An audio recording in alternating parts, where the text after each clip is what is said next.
좀 죄송스러운 얘기이긴 한데 변비도 도움이 될까요? 네, 요즘 베스트셀러에 오른 죽고 싶지만 떡볶이가 먹고 싶어 라는 책이 있는데요.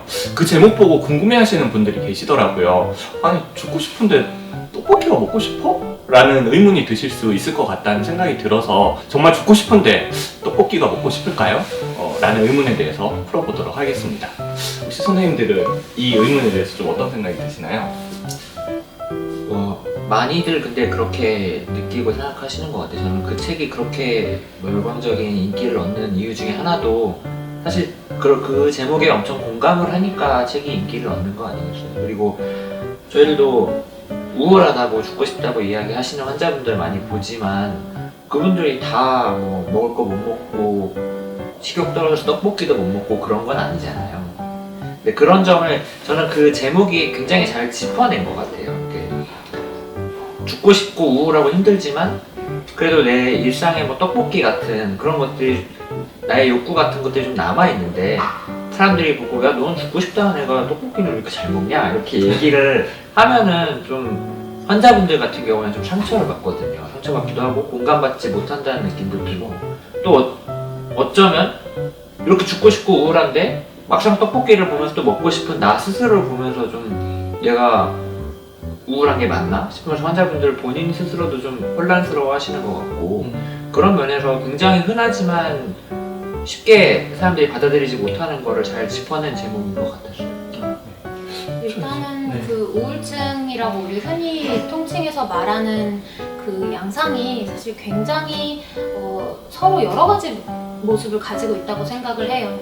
저희가 이제 교과서적으로는 우울증도 이제 종류가 여러 가지가 있고 그 중에 이제 제일 대표적인 거는 주요 우울 장애라는 게 있잖아요. 근데 주요 우울 장애 진단 기준은 인터넷만 찾아봐도 쉽게 이제 찾으실 수가 있는데 생각보다 좀 보통 현대인들이 느끼기에는 기준이 좀 빡빡한 것 같아요. 가령 이제 그 총 9가지 증상 중에서 뭐 5개 이상을 만족해야 되고 특히 이제 우울한 기분이 하루의 대부분을 그것도 이제 매일같이 2주 이상 이제 있어야 이거를 주요 우울장애로 진단을 하게 되는데 우리가 어떤 날은 되게 우울하지만 어떤 날은 그럭저럭 괜찮은 날도 있고 또 너무 죽고 싶어서 힘든 날도 있지만 친구들 만나면 또 웃기도 하고 하잖아요. 그러면은 친구 주변 사람들이 봤을 때 너 안 우울해, 너 우리가 봤을 때 괜찮아 이런 말을 듣기도 하거든요. 그런데 막상 본인은 혼자 집에 있으면 너무 이제 온몸이 무기력해지고 헤어나올 수 없는 그런 죄책감이나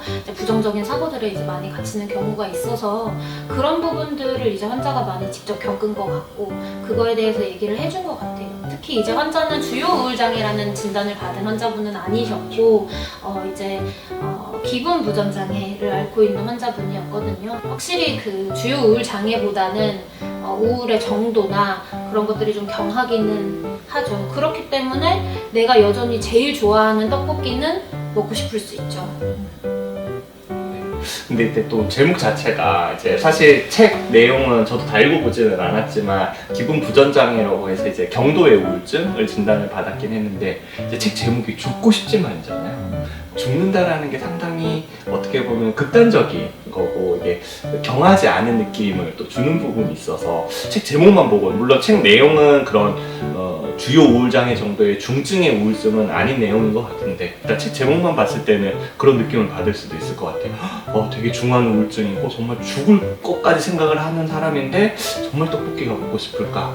라는 생각을 또 하실 수도 있을 거라는 생각이 드는데요.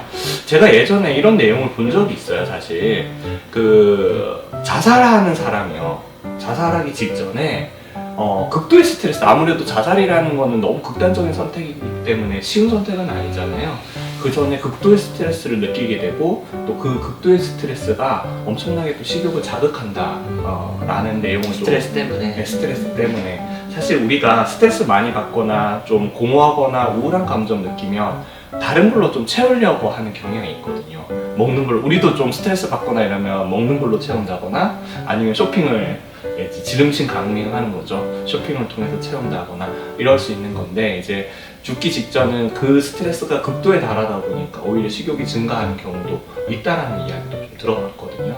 그래서 스트레스 때문에 오히려 더 먹을 거를 찾게 되는 것도 정말 있을 수 있는 것 같아요. 생각나는 거는 뭐 이거는 어떤 뭐 논문이나 교과서적으로 정립된 건 아니지만 그런 가설이 있어요. 그러니까 저희가 그 인간의 발달 과정에서 이제 수정란이 사람이 되기까지 굉장히 복잡한 여러 가지 과정을 거치는데 그 중에 그 바깥쪽, 안쪽으로 나누어져서 발달이 되는데 그 바깥쪽에 있는 세포들을 외배엽이라고 하는데 이 외배엽 기원에 우리 몸의 기관이 피부거든요.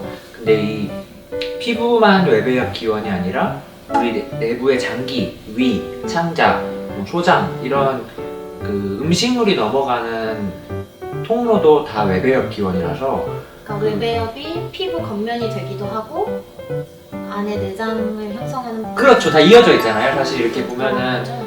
내 피부랑 입속이랑 식도랑 쭉 다 이어져 있으니까 그래서 우리가 뭔가 외로움을 느낀다고 하는 거는 누군가와 접촉하고 싶고 누군가와 살을 좀 맞대고 싶은 그런 욕구가 있는 거잖아요. 그렇죠. 근데 그게 항상 채워지지 못하기 때문에 외롭고 우울한 건데 그거를 좀 대체할 수 있는 자극으로 우리의 그 내장기관을 접촉시키는 뭔가를 찾아서 뭔가를 먹게 되고 그래서 외로워서 더 많이 먹게 된다는 이야기도 있더라고요. 사실은 뭐 정확하게 증명하기는 어려운 이야기긴 한데 굉장히 설득력이 있었거든요. 기원이 같으니까 생각해 볼 수 있을 것 같아요. 같은 세포의 기원이기도 하고 그래서 어쩌면은 좀 더 많이 외롭고 우울할 때 우리가 더 많이 먹을 걸 찾게 되는 거 아닌가. 그래서 음식이 위장을 좀 감싸주는 느낌? 그렇죠. 그렇게 따뜻한 생각이 치킨이 나를 이렇게 포근히 감싸주는 그런 느낌. 그럴 때는 좀 약간 좀 마음의 위안을 얻고 그러잖아요. 식도를 좀 어루만져주는 느낌. 맞아요. 갑자기 든 업도하는 날이긴 한데요. 좀 죄송스러운 얘기이기도 한데 그럼 변비도 도움이 돼요.